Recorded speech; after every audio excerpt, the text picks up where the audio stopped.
Hello and welcome back dear student. आज का जो हमारा सेशन है इसमें हम लोग ऑब्जेक्ट स्टडी करने वाले हैं।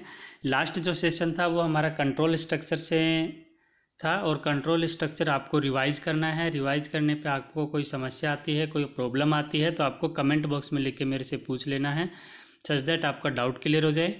आज जो हम जावास्क्रिप्ट में स्टडी कर रहे हैं दैट इज़ ऑब्जेक्ट। और ऑब्जेक्ट इसलिए इम्पोर्टेंट है क्योंकि इसका यूज हम अभी देखेंगे, बार बार इसका यूज होने वाला है। जो ऑब्जेक्ट जो होता है वो आपका नेम वैल्यू पेयर होता है। जो नेम पार्ट होता है वो आपका जावास्क्रिप्ट कोई स्ट्रिंग होती है। एंड बात करूँ अगर मैं वैल्यू की, तो जावास्क्रिप्ट वैल्यू जो होती है वो आपका कोई एक सिंगल ऑब्जेक्ट भी हो सकता है और मोर देन वन ऑब्जेक्ट्स भी हो सकता है, यानी कि इंक्लूडिंग मोर ऑब्जेक्ट्स, उसमें और ऑब्जेक्ट्स भी हो सकते हैं। अगर आपको कोई एम्प्टी ऑब्जेक्ट क्रिएट करना है तो उसके दो तरीके हैं। आप दोनों में से कोई भी एक सिंटैक्स को यूज कर सकते हैं। दोनों ही केस में आपका क्या होगा, एक एम्प्टी ऑब्जेक्ट क्रिएट होगा। तो ऑब्जेक्ट क्रिएट करने का तरीका क्या है, सिंपल, वेर कीवर्ड और ऑब्जेक्ट को नाम दे देंगे। जो भी ऑब्जेक्ट क्रिएट कर रहे हैं उसको नया नाम दे देंगे, ओबीजे लिखें या फिर ए लिखें आप, that is fine. Is equals to new keyword से, पहला तरीका है न्यू कीवर्ड से। अब जो हम ऑब्जेक्ट लिखते हैं इसका ओ कैपिटल लिखेंगे और आगे मेथड लगाएंगे, ब्रैकेट्स लगाएंगे, स्मॉल ब्रेसेस ये वाले, क्योंकि ऑब्जेक्ट जो है उसका एक ओ कैपिटल क्यों लिखा है, क्योंकि प्री डिफाइन मेथड है। ऑब्जेक्ट जो बना हुआ है ये पहले से बना हुआ है, मैं इसलिए हम उसका नाम यूज करें तो जावास्क्रिप्ट केस सेंसिटिव, इसलिए ओ को हम क्या लिखेंगे, कैपिटल लिखेंगे। ये तो हुआ कि न्यू कीवर्ड से हम बना सकते हैं, पहला तरीका। सेकंड जो मेथड है एम्प्टी ऑब्जेक्ट क्रिएट करने का, that is where OBJ is equals to, हम इसमें कोई भी वैल्यू नहीं पास कर रहे हैं, कोई भी ऑब्जेक्ट का कोई पैरामीटर पास नहीं कर रहे हैं। तो इससे क्या होगा, वेर ओबीजे, ओबीजे की जगह आप ओबीजे 1 लिखें, 2 लिखें, आप कोई अदर नाम लिखें, उससे फ़र्क नहीं पड़ता है। वो सिर्फ आपका ऑब्जेक्ट का नया ऑब्जेक्ट जो क्रिएट हो रहा है उसको नाम असाइन कर रहे हैं हम लोग एज ए वेरिएबल। सो ये भी आपका क्या होगा, एम्प्टी ऑब्जेक्ट आपका क्रिएट करेगा। तो ये आपके दोनों सिमेंटिकली जो है इक्विवेलेंट है, यानी कि एक ही है। दोनों का काम क्या है, एम्प्टी ऑब्जेक्ट क्रिएट करना। सो अगर मैं बात करूं कि आपको कोई जो आपने ऑब्जेक्ट क्रिएट किया है और उसकी कोई प्रॉपर्टी को आप एक्सेस करना चाह रहे हो, तो उसके लिए आपके पास दो तरीके हैं। एक तो आप डॉट ऑपरेटर से जैसे आप करते हैं, दूसरा आप कोई स्ट्रिंग होती है उसको डबल कोट्स के अंदर लिख के उसको भी यूज़ कर सकते हैं। और ये दोनों ही सिंटैक्स जो हैं आपको सेम रहेंगे। अगर आप इस मेथड को यूज़ करें या इस मेथड को यूज़ करें, दोनों से आपका आउटपुट क्या होगा, सेम होगा। सो आपके पास क्या वे होता है किसी भी प्रॉपर्टी को एक्सेस करने का, मैंने बताया था डॉट ऑपरेटर से करते हैं। ऑब्जेक्ट का नाम डॉट नेम, नेम क्या हुआ, प्रॉपर्टी का नाम है किसी, ये जो ऑब्जेक्ट प्रॉपर्टी इसमें जो नाम यूज करेंगे उसको हमने वैल्यू असाइन की है साइमन। अब अगर मैं बात करूं, इसको हम किसी नए वेरिएबल में स्टोर करवाएं, ये तो किसका था, ऑब्जेक्ट की कोई प्रॉपर्टी थी नेम, और उसको वैल्यू हमने क्या कर दिया, असाइन साइमन। अब अगर मुझे इसको प्रिंट कराना है तो आप इसको एक नए वेरिएबल में कॉपी कर सकते हो। जो ऑब्जेक्ट डॉट नेम है वो किस में कॉपी कर दिया आपने, नेम में। अब अगर आप नेम को प्रिंट करवाएंगे तो आपका क्या आउटपुट आएगा, साइमन। ओके, तो ये तरीका होता है किसी भी वैल्यू को कोई भी प्रॉपर्टी है आपके ऑब्जेक्ट की, उसको एक्सेस कैसे किया जाता है। ऑब्जेक्ट का नाम ओबीजे डॉट नेम और उसको आपने असाइन कर देनी है value equals to Simon. Simon है या आप जो भी नाम देना चाहें, ओके, और डबल कोट्स सेमीकोलन। तो ये तरीका होता है किसी भी ऑब्जेक्ट को की प्रॉपर्टी को एक्सेस करने का, और फर्दर आप उसको किसी नए वेरिएबल में भी स्टोर करवा सकते हो। In the same way second जो मेथड है उसमें हम लोग क्या कर रहे हैं, डॉट एक्सेस की जगह हम डॉट ऑपरेटर की जगह हम क्या यूज़ कर रहे हैं, कैपिटल ब्रेसेस हम लोग यूज कर रहे हैं, और उसमें डबल कोट्स में हम स्ट्रिंग पास कर रहे हैं। जो आप उसकी प्रॉपर्टी है, जो प्रॉपर्टी है उसको हम लोग इसमें डबल कोट्स में लिख रहे हैं, और उसको जो भी वैल्यू नाम असाइन कर दिया, आपने साइमन किया तो साइमन असाइन हो जाएगा। अगर आपने कोई और नाम लिखा है, अजय लिखा है, तो अजय असाइन हो जाएगा। और फर्दर जो आपका प्रॉपर्टी में जो वैल्यू असाइन की है आपने, उसको किसी नए वेरिएबल में आप स्टोर करवा सकते हो और उसको हम प्रिंट कर सकते हैं, या डायरेक्ट भी आप इसको एक्सेस कर सकते हो इसी नाम से। तो ये तरीका होता है आपका ऑब्जेक्ट जो आप क्रिएट करते हो उसको यूज करने का। जैसे यहाँ पे एग्जांपल एक और दिया है। नाउ ये इम्पोर्टेंट है, जो आपका जो पर्पज़ है इस सिंटैक्स बताने का वो ये है कि कोई भी रिजर्व कीवर्ड जो होता है उसको हम किसी ऑब्जेक्ट का नाम नहीं दे सकते। ओके, वेरिएबल का नाम नहीं दे सकते, सॉरी। सो वेरिएबल का नाम क्यों नहीं दे सकते? क्योंकि वो पहले से रिजर्व कीवर्ड है, उसको हम यूज नहीं कर सकते। जैसे फॉर है, इफ़ है, ठीक है, स्विच है, जितने भी ये आपके पहले से डिफाइन आपके न्यू कीवर्ड है, जो कीवर्ड पहले से डिफाइंड है, जिनका यूज हम लोग करते हैं किसी पर्टिकुलर पर्पज़ के लिए, सो इन कीवर्ड्स को हम एज ए नेम यूज नहीं कर सकते। अगर हमें यूज करना है तो उसके लिए आपका जो सेकंड वाला मेथड था उसको हम फॉलो करते हैं। अगर आपने लिखा जो डॉट ऑपरेटर के साथ यूज करें ऑब्जेक्ट डॉट फॉर, तो वो आपका सिंटैक्स एरर आएगा, वो आपका रन नहीं होगा। लेकिन अगर आपने लिखा ओबीजे एंड कैपिटल ब्रैकेट के अंदर अगर आपने फॉर लिखा तो वो आपका इसको एज ए स्ट्रिंग रन करा देगा, इसमें कोई एरर नहीं आएगी।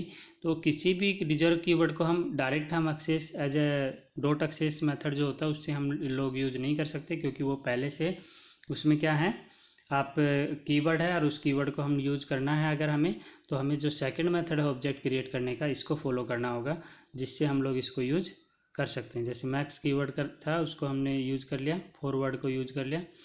सो अगर बात करूं, यहाँ पे आपने एक ऑब्जेक्ट क्रिएट किया और ऑब्जेक्ट में आपने क्या है, नेम दे दिया और उसके रेस्पेक्ट में आपने डिटेल्स दे दी। डिटेल्स में क्या लिखा आपने, कलर ऑरेंज है और साइज़ 12 है।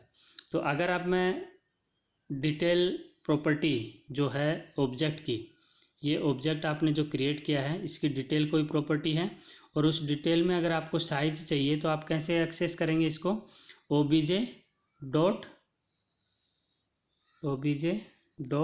डिटेल्स, क्योंकि ये इसकी प्रॉपर्टी है, डॉट आपका साइज सेमीकोलन। तो इससे क्या एक्सेस होगा, 12, यानी कि जो ऑब्जेक्ट आपका है उसकी साइज कितनी है, 12। तो तरीका क्या हुआ है, object dot details dot colour, तो ये कलर क्या रिपर करेगा, ऑरेंज रिटर्न करेगा। अगर साइज आप यूज करोगे तो क्या रिटर्न करेगा, 12 करेगा। तो इसको एक बार प्रैक्टिकली हम लोग देख लेते हैं। यहाँ पे जो आपका प्रोग्राम लिखा हुआ है ये सिंपल वही जो सिंपल डॉट जेएस हम लोगों ने जेएस अलग से फाइल बना रखी है, उसमें सिंपल मैंने लिखा हुआ welcome to Skytech for EDU, वो प्रिंट हो जाएगा। फर्दर आपका जो है हेलो डियर स्टूडेंट्स मैंने सिंपल प्रिंट करवाया है तो ये भी प्रिंट हो जाएगा। नाउ जो प्रोग्राम आप बना रहे हैं ऑब्जेक्ट के लिए, तो आपने कोड लिख दिया, वही वेरिएबल ऑब्जेक्ट क्रिएट किया और आपने एम्प्टी ऑब्जेक्ट नहीं रखा, इस बार आपने इसकी प्रॉपर्टीज यूज की हैं। नेम में हम लोगों ने डिफरेंट नेम पास कर दिया है, और डिटेल्स में हम लोगों ने क्या पास की है, कलर ऑरेंज और साइज 12। अब देखिए मैं एक्सेस क्या कर रहा हूँ, object dot details dot size, यानी कि जो ऑब्जेक्ट आपने किया है उसका जो डिटेल प्रॉपर्टी है उसमें साइज एट्रीब्यूट आप चेक कर रहे हो, साइज जो उसकी प्रॉपर्टी है उसको एक्सेस कर रहे हो। तो साइज का आंसर क्या आना चाहिए, 12। अगर मैं इस प्रोग्राम को रन करवाता हूँ तो मेरा आउटपुट क्या आना चाहिए, 12। आप यहाँ पे देखिए आंसर क्या आपका 12।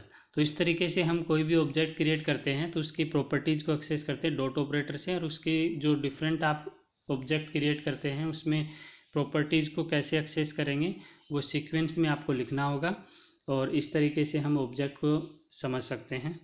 होप कि आपको समझ आया होगा ये। नाउ मैं बात करता हूँ नेक्स्ट जो आपका टॉपिक है that is array. Important topic है, एग्जाम में क्वेश्चन डेफिनेट आता है इससे। ओके, सो एरे क्या है एक्चुअल में, एरे जो जावास्क्रिप्ट आप यूज कर रहे हो इसमें एक स्पेशल टाइप ऑफ ऑब्जेक्ट है, और जैसे हम ऑब्जेक्ट के लिए यूज करते हैं, ऑब्जेक्ट अगर आप यूज करें तो OBJECT, ओ कैपिटल होता है ओके, ऐसे ही एरे का ऑब्जेक्ट क्रिएट करना होगा तो एरे जो प्री डिफाइंड मेथड है उसमें ए कैपिटल होता है। ओके, नाउ एरे अगर आपको क्रिएट करना है तो आपके पास डिफरेंट वेज हैं। जैसे आप ऑब्जेक्ट क्रिएट कर रहे थे और उसका इंस्टेंस क्रिएट कर रहे थे ओबीजे नाम से, ऐसे ही आप एरे का जो ऑब्जेक्ट क्रिएट करेंगे वो न्यू कीवर्ड से भी यूज कर सकते हैं और आप सिंपल डायरेक्ट उसमें वैल्यू पास करके भी यूज कर सकते हैं। सो ये तरीका होता है एरे को इनिशियलाइज करने का, एरे का ऑब्जेक्ट क्रिएट करने का। नाउ अगर मैं बात करूँ यहाँ पे जो सिंटैक्स है वो बिल्कुल वैसा ही है। जो नया ऑब्जेक्ट क्रिएट करते हैं वो न्यू कीवर्ड से यूज कर सकते हैं और जो प्री डिफाइंड जो ऑब्जेक्ट है एरे वो हम लिखते हैं कैपिटल ए से, जो कि मैंने अभी आपको बताया। एरे में ए कैपिटल होगा और न्यू कीवर्ड क्या करेगा, उसका नया इंस्टेंस, नया ऑब्जेक्ट क्रिएट कर देगा और उस ऑब्जेक्ट को नाम हमने क्या दिया है, स्मॉल ए नाम दिया है। सो ए जो है वो किस तरीके से बिहेव करेगा, एरे की तरह बिहेव करेगा। और एरे में आप लोगों को मैं बता दूं कि सबसे पहली चीज़ जो होती है एरे, आपकी एरे में जो वैल्यू आप लोग स्टोर करवाते हो, जनरली एरे हम यूज करते हैं जब हमें सिमिलर ऑब्जेक्ट्स को एक वेरिएबल में स्टोर करना होता है। एक्चुअल में क्या होता है, वेरिएबल कोई आप यूज करते हो तो उसमें एक ही वैल्यू स्टोर करवा सकते हो, लेकिन एरे एक ऐसा ऑब्जेक्ट है जिसमें आप बहुत सारी एक जैसी वैल्यू आप एक ही वेरिएबल के अंदर स्टोर कर सकते हो। यहाँ पे वेरिएबल ए है, जैसे जनरली आप क्या लिखते हैं, वेर बी इक्वल्स टू 10, यानी कि वेरिएबल बी है और उसकी वैल्यू हमने क्या असाइन किया है, 10। तो जो भी वेरिएबल आप ले रहे हो उसकी कोई वैल्यू असाइन करते हो आप, 10, 15, 20। सो एक ही वैल्यू एक बार में असाइन होती है। बट एरे में क्या है, हम लोग देखिए दो या एक या एक से ज़्यादा वैल्यू आप एक एरे के अंदर स्टोर करवा सकते हो। ये इसका बहुत अच्छा बेनिफिट है, यानी कि मल्टीपल वैल्यूज़ एक सिंगल वेरिएबल में अगर आपको स्टोर करवानी है तो array is the best option. Fine. Now जो एरे होता है उसमें वैल्यू कैसे स्टोर होती हैं, इंडेक्स बेस स्टोर होती हैं। ओके, यानी कि सबसे पहला जो इंडेक्स होता है वो 0 होता है, 1, 2, 3, 4।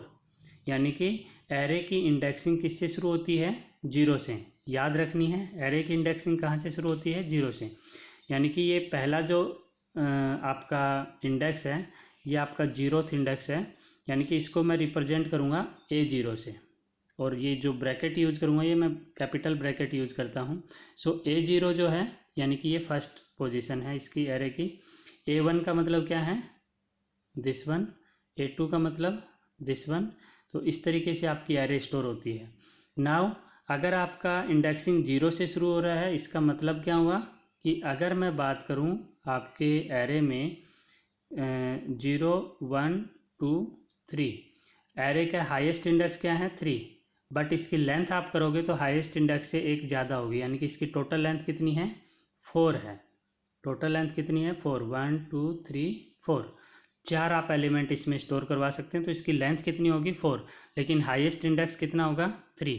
जनरली इसमें मिसमैच होता है बच्चों में, बच्चे जनरली इसको क्या कर देते हैं, इंडेक्स के अकॉर्डिंग 3 बताएंगे, या फिर 4 एरे है तो उसमें 4 एलिमेंट है, अगर A4 लिख दिया है तो कैंडिडेट क्या कहेगा कि इसकी लेंथ कितनी है, 4, जबकि A4 पोजीशन है, इसका मतलब क्या है, 0 से 4, यानी कि 5 एलिमेंट्स हैं इसमें।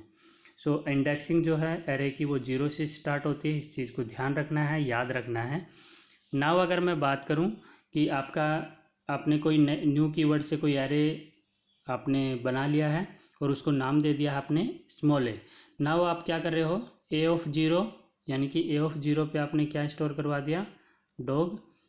A1 पे आपने क्या स्टोर करवा दिया, कैट। A2 पे आपने क्या स्टोर करवा दिया, हैन। यानी कि नाउ ये आपके पास सिर्फ इतनी एरे है, और इस एरे की अगर मुझे लेंथ फाइंड आउट करनी है तो आपके पास प्रॉपर्टी होती है लेंथ, और लेंथ को एक्सेस करने के लिए मैंने कहा डॉट ऑपरेटर हम लोग यूज करते हैं।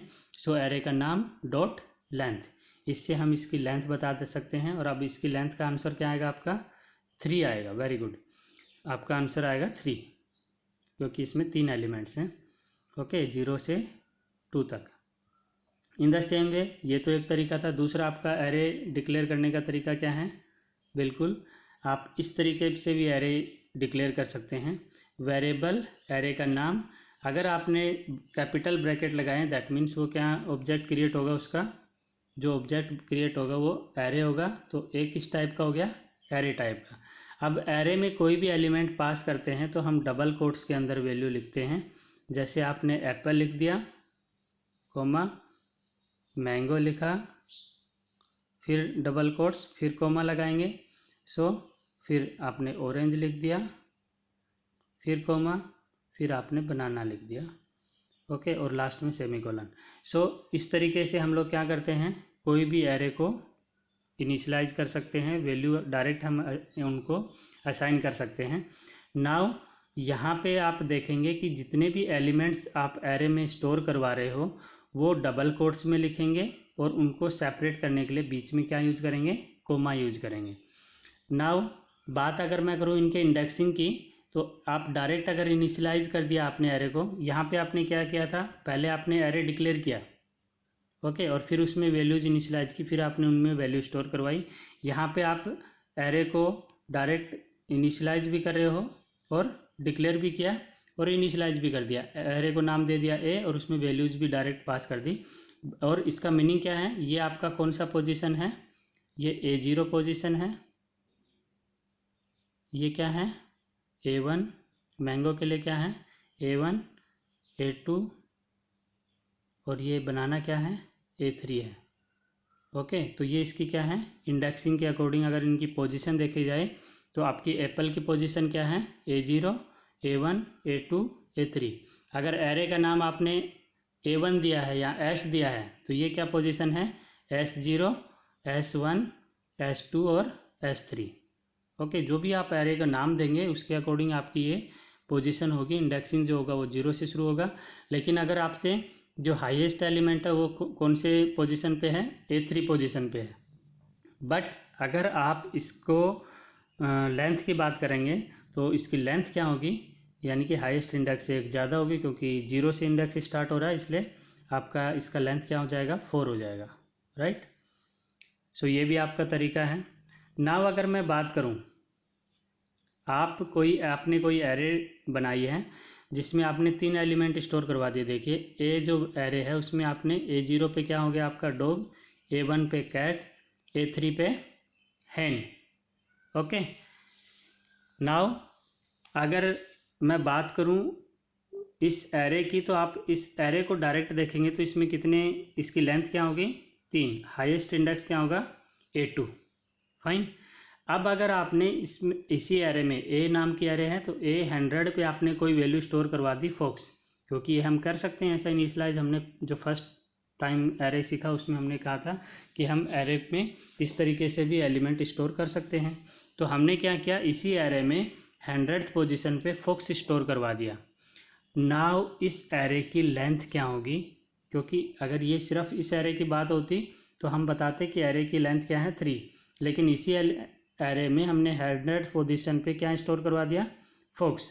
तो इसका मतलब क्या हो गया कि आपकी कोई एरे है, इसमें आपके फर्स्ट पोजीशन, सेकंड और थर्ड, इस पे क्या है डॉग, कैट और हैन है, और फिर ये आपका जो एरे चलता रहेगा और 100th पोजीशन पे आपने क्या स्टोर करवा दिया, फॉक्स स्टोर करवा दिया।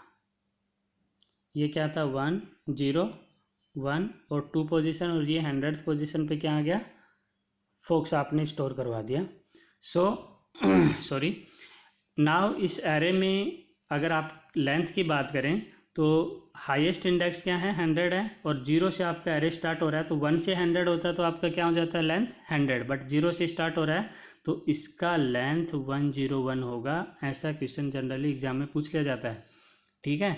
तो इसमें जो आपका आंसर होगा वो क्या होगा 101, क्योंकि हाईएस्ट इंडेक्स लास्ट में क्या है 100 और उसके रेस्पेक्ट में आंसर आपका क्या होगा 101।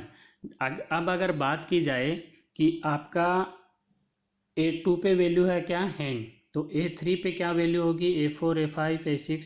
अगर आपका कोई भी इनमें से कोई वैल्यू आपसे पूछा जाए तो वो अनडिफाइंड होगी, क्योंकि वहाँ पे हमने कोई भी वैल्यू डिफाइन नहीं की है। तो अगर आप टाइप ऑफ पूछें A90 मतलब 90 इंडेक्स पे कोई कौन सी वैल्यू है, तो उसका आंसर क्या आएगा, आउटपुट क्या आएगा अनडिफाइंड आएगा। क्लियर है मेरी बात। तो इस तरीके से हम किसी भी अगर एरे जो है उसको इटरेट करना चाहते हैं तो उस फॉर लूप से उस पर कोई इटरेशन भी लगा सकते हैं, यानी कि फॉर लूप में से उसकी ए डॉट लेंथ पे कोई भी इम्प्लीमेंटेशन हम लोग कर सकते हैं। नाउ अगर मैं बात करूं, जो हमने डिफरेंट मेथड मैंने आपको समझाए हैं, इसको मैं एक बार दोबारा से आपको एज ए प्रैक्टिकल समझा देता हूं कि ये जो हमने एक्सपेरिमेंट किए हैं ये आपके किस तरीके से वर्क्स करते हैं। So let's start. मैंने पहले से बनाया हुआ प्रोग्राम, तो आपको टाइम जो है वो सेव हो जाएगा हमारा। आपको मैनुअली बनाना है, आप बना के देखेंगे खुद से। ये देखिए, ओके। जो भी अभी हम डिस्कस कर रहे थे वो सारा का जो कोड था उसको मैंने लिख लिया है यहाँ पे। आपका HTML है, HTML head script, body part में स्क्रिप्ट लिखा, और ये मैंने एरे नई इनिशियलाइज कर दी, इसको A नाम दे दिया। नाउ A0 पे स्टोर करवा दिया डॉग, A1 और A2। अब अगर मैं A डॉट लेंथ प्रिंट करवा रहा हूँ डॉक्यूमेंट डॉट राइट से, तो आंसर क्या आएगा मेरा 3 आएगा, क्योंकि ये टोटल हाईएस्ट इंडेक्स 2 है, तो टोटल एलिमेंट हमारे पास कितने 3 है। ओके। दूसरा तरीका क्या था कि आप एरे में इस तरीके से भी इनिशियलाइजेशन कर सकते हैं। डायरेक्ट आपने वैल्यू लिख दी एप्पल, मैंगो, ऑरेंज, बनाना। तो ये कितने एलिमेंट है, 4 एलिमेंट है, तो इसकी लेंथ में आंसर क्या आना चाहिए 4। फर्स्ट वाले का 3, सेकंड वाले का आंसर क्या आना चाहिए 4। नेक्स्ट आपका जो है, आप इस तरीके से 3 एलिमेंट स्टोर करवाने के बाद आपने डायरेक्ट 100th पोजीशन पे फॉक्स स्टोर करवा दिया। देन आप लेंथ काउंट करें तो आपका आंसर क्या आना चाहिए 101। Okay. And one more thing is that कि अगर आप A90 पे कोई वैल्यू देखेंगे तो उसका टाइप ऑफ जो है वो हमने स्टोर करवा लिया एक नए वेरिएबल में B में, और उस B को आप प्रिंट करवाओगे तो आपका आंसर क्या आना चाहिए अनडिफाइंड। तो आंसर क्या आना चाहिए आपका, आउटपुट क्या आना चाहिए, फर्स्ट एरे का 3, सेकेंड का 4, नेक्स्ट का 101, और टाइप ऑफ जो है A90 का वो आपका क्या होगा, बिल्कुल अनडिफाइंड होगा। तो इसको एक बार रन करवाते हैं हम लोग। देखिए यहाँ पे आंसर क्या आ रहा है, फर्स्ट वाले का 3, देन 4, देन 101, और 90 पोजीशन पे आपकी कोई भी वैल्यू आपने डिफाइन नहीं की है, तो आंसर क्या आएगा अनडिफाइंड आएगा। तो इस तरीके से आप एरे को समझ सकते हैं। और अगर कोई प्रोग्राम में कोई डाउट है तो आप मेरे से पूछ लेंगे। कोड को आप स्क्रीन को पॉज करके या फिर स्क्रीनशॉट लेके आप इसको नोट कर लेंगे, और आप रन करवा के देखेंगे मैनुअली, तो आपको ज़्यादा एक्सपीरियंस होगा इस चीज़ का कि कैसे एरे वर्क करता है। नाउ अगर मैं बात करूं एरे के डिफरेंट मेथड्स की, एरे बहुत सारी प्रॉपर्टीज़, जो जैसे हमने लेंथ प्रॉपर्टी देखा, और लेंथ प्रॉपर्टी से हम उसको एरे को एक्सेस कर सकते हैं। और अगर आपको एरे को फेच करनी है, एरे को कोई प्रिंट करवाना है, एरे का कोई एलिमेंट प्रिंट करवाना है, तो आप वो भी कर सकते हैं फॉर लूप की हेल्प से। ओके। या फॉर लूप नहीं तो आप डायरेक्ट भी यूज कर सकते हो, ऐसा कुछ नहीं, डिफरेंट लूप्स यूज कर सकते हो, बट आसान होता है किसी भी एरे को ट्रेस करना फॉर लूप से। ओके। नाउ अगर मैं बात करूं एरे के डिफरेंट मेथड्स की, प्रॉपर्टी के बाद बात करूं मैं मेथड्स की, तो एरे के डिफरेंट मेथड्स होते हैं जिसकी हेल्प से हम एरे पे डिफरेंट ऑपरेशंस कर सकते हैं। सो सबसे पहला मेथड होता है सब स्ट्रिंग, और इसका काम क्या होता है, किसी भी एरे का कोई पार्ट जो है उसको हम डिफरेंटली यानी कि सेपरेट कर सकते हैं उस एरे से। ओके। सो आपको इसके अंदर क्या पास करना होता है, कोई 2 स्पेशल इंडेक्स आपको पास करने होंगे। जैसे आपने सब स्ट्रिंग में पास कर दिया A0, A2, यानी कि अगर आपके 10 एलिमेंट्स एरे में, तो 0 से लेके 2 इंडेक्स वाले एलिमेंट जो है वो अलग से सब स्ट्रिंग उसकी क्रिएट हो जाएगी, नई स्ट्रिंग में वो आपके कॉपी हो जाएंगे। कॉनकैट जो मेथड होता है, कॉनकैट का मतलब होता है प्लस, यानी कि एडिशन। अगर 2 एरे को आपको ऐड करना है, ओके, एक पहली एरे है A, दूसरी एरे है B, ठीक है, इसमें आपके वेजिटेबल्स के नाम हैं, इसमें आपके फ्रूट्स के नाम हैं, आप चाहते हो दोनों को कंबाइन करना एक नई एरे के अंदर, आप उसको क्या कर सकते हो, कंबाइन कर सकते हो। कॉनकैट में आप वैल्यू पास कर दो उनकी A1, A, B, तो वो क्या करेगा, दोनों को ज्वाइन कर देगा और नई आपकी जो C एरे है उसमें उसको असाइन कर देगा। तो कॉनकैट का काम होता है आपका दो एरे हैं उनको ज्वाइन करने का। तो देन ज्वाइन वैल्यू आपका क्या करता है, ज्वाइन क्या करता है, all elements of array into a string. Okay, वो सारे एलिमेंट्स को एज ए स्ट्रिंग कर देता है। यानी कि अभी जो मैं बात कर रहा था, मैंने कहा था कि दो आपकी एरे हैं, उनकी डिफरेंट डिफरेंट स्ट्रिंग्स की फॉर्म में हम लोगों ने देखा कि दो एरे के एलिमेंट्स को वो एक सिंगल एरे में कॉपी कर रहा है। लेकिन ज्वाइन क्या करता है, उनके एलिमेंट्स को ज्वाइन करता है। यानी कि अगर आपके पास एक एरे है और उसके अंदर आपके फ्रूट्स के नाम हैं, ओके, तो वो क्या करेगा, उन सभी नाम्स को एक सिंगल स्ट्रिंग बना देगा। यानी कि एप्पल, एप्पल के बाद डायरेक्ट लिखेगा मैंगो, मैंगो के बाद, यानी कि एक सिंगल स्ट्रिंग बना देगा डिफरेंट डिफरेंट जो एलिमेंट्स होंगे उनकी। ओके, पॉप मेथड क्या करता है, आपके एरे के लास्ट एलिमेंट को डिलीट करता है। पॉप ऑपरेशन का काम क्या होता है, फॉर एग्जांपल आपके पास एरे है ए और इसमें वैल्यू क्या है आपकी, मैं डायरेक्ट यहाँ फिर ऐसे लिख सकता हूँ इसको, वेरिएबल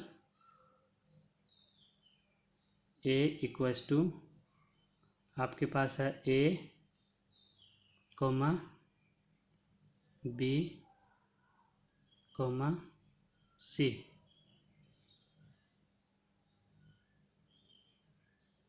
सेमीकोलन, ठीक है। नाउ जैसे बात करूँ मैं पॉप ऑपरेशन की, तो पॉप ऑपरेशन क्या करेगा, इस सी को यहाँ से डिलीट कर देगा, रिमूव कर देगा। पुश ऑपरेशन क्या करता है, किसी भी एरे में कोई अगर नया एलिमेंट आपको इंसर्ट करना है, ऐड करना है, मान लो सी आपका डिलीट हो गया, आप चाहते हो कि यहाँ पे डी इंसर्ट करना है, तो आप किस ऑपरेशन का यूज़ करोगे, पुश मेथड का यूज़ करोगे। तो पुश मेथड से हम लोग क्या कर सकते हैं, नया एलिमेंट सी की जगह हम क्या इंसर्ट कर देंगे, डी कर देंगे, पुश में पास कर देंगे उसको, तो वो डी एलिमेंट जो होगा वो लास्ट इंडेक्स पे जाके स्टोर होगा। ठीक है। रिवर्स क्या करता है, जैसे आपका जो एरे है उसमें वैल्यू कैसे है ए बी और डी, तो रिवर्स क्या कर देगा इसको, डी बी और ए। अगर आप रिवर्स करने के बाद अगर इसको प्रिंट कराएंगे तो आप इसका ये आपको ओपोजिट करके प्रिंट करेगा। ठीक है। जो मैं जॉइन बताना चाह रहा था आपको, जॉइन में क्या करता है वो सिंपल इसको ए बी सी लिखेगा, अलग अलग एलिमेंट नहीं, कंबाइन कर देगा। कॉनकैट क्या करता है, मान लो एक एरे में एलिमेंट है ए बी और सी और दूसरी एरे में एलिमेंट है डी ई एफ, तो ये दोनों एरे को क्या कर देता है, कॉनकैट कर देता है। यानी कि जो नई एरे है उसमें एलिमेंट क्या होंगे, A B C comma D E F, तो टोटल एलिमेंट उसमें कितने हो जाएंगे 6। तो ये इसका काम होता है। नेक्स्ट आपका जो मेथड होता है दैट इज शिफ्ट। और शिफ्ट क्या करता है, जो आपका फर्स्ट एलिमेंट होता है वो उसको वहाँ से रिमूव कर देता है और रिटर्न कर देता है। यानी कि अगर आपके पास एरे में एलिमेंट थे ए बी कोमा सी, ये आपके पास एरे हैं, okay, where A equals to, इस तरीके से ए नाम दो या जो भी नाम देना चाहते हो। तो ये क्या करेगा, ये ए को रिमूव करेगा और रिटर्न कर देगा। मैं बता रहा हूँ फिर से, जो पुश पॉप ऑपरेशन था उसमें लास्ट एलिमेंट रिमूव हो रहा था, लेकिन यहाँ पे क्या होगा, फर्स्ट एलिमेंट रिमूव होगा। स्लाइस क्या करता है, सब एरे आपका, स्लाइस का मीनिंग क्या होता है, कोई पार्ट अलग करना तोड़ के, तो स्लाइस में क्या कर सकते हो आप, रिटर्न करवाते हो एक सब एरे। यानी कि आप चाहते हो कि ये पूरे 3 एलिमेंट है तो इसकी 2 एलिमेंट की नई एरे क्रिएट करना चाहते हो तो आप स्लाइस का यूज़ करोगे। सॉर्ट क्या करता है, कंपैरिजन फंक्शन है, आपका जो एलिमेंट्स होंगे उनको सॉर्ट कर देगा अल्फ़ाबेटिक ऑर्डर, असेंडिंग या डिसेंडिंग ऑर्डर में। स्प्लाइस क्या करता है, modifying an array by deleting section और replacing it with more items. Okay, यानी किसी भी एरे के कोई पर्टिकुलर एलिमेंट को आपको अगर चेंज करना है, यानी कि रिप्लेस करना है किसी दूसरे एलिमेंट से, तो आप वो कर सकते हो। सिंगल एलिमेंट को भी रिप्लेस कर सकते हो डिलीट करके, और एक से ज़्यादा एलिमेंट को भी हम लोग कर सकते हैं स्प्लाइस की हेल्प से। अनशिफ्ट क्या करता है, आपके जो एंड आइटम्स होते हैं उनको वो क्या कर देगा, स्टार्टिंग में रख देगा। जैसे एरे में एलिमेंट है ए बी और सी, ये आपके पास एक एरे है, तो अगर आप अनशिफ्ट की हेल्प से क्या कर सकते हो, सी को रिमूव करके फर्स्ट पोजीशन पे ला सकते हैं। सी, ए और बी एलिमेंट, 0th इंडेक्स पे अब क्या आ जाएगा, सी आ जाएगा। तो इस तरीके से ये डिफरेंट डिफरेंट मेथड्स आपके एरे के होते हैं। इनमें जो इम्पोर्टेंट मेथड्स हैं, जैसे आपका कॉनकैट है, पॉप है, पुश है, रिवर्स है, सॉर्ट है। अगर आप चाहोगे तो मैं इसके जो प्रोग्राम्स हैं वो ये चैप्टर ख़त्म होने के बाद उनके लिए अलग से एक वीडियो बना दूंगा। होप कि आपको एरे समझ आया होगा, और नेक्स्ट सेशन में हम लोग फंक्शन स्टडी करेंगे। So keep learning, keep watching. और बोर्ड का क्लास है, आप लोगों को अच्छे से स्टडी करना है। अगर कोई भी डाउट आता है तो कमेंट बॉक्स में लिख के मेरे से पूछ सकते हैं। Thank you.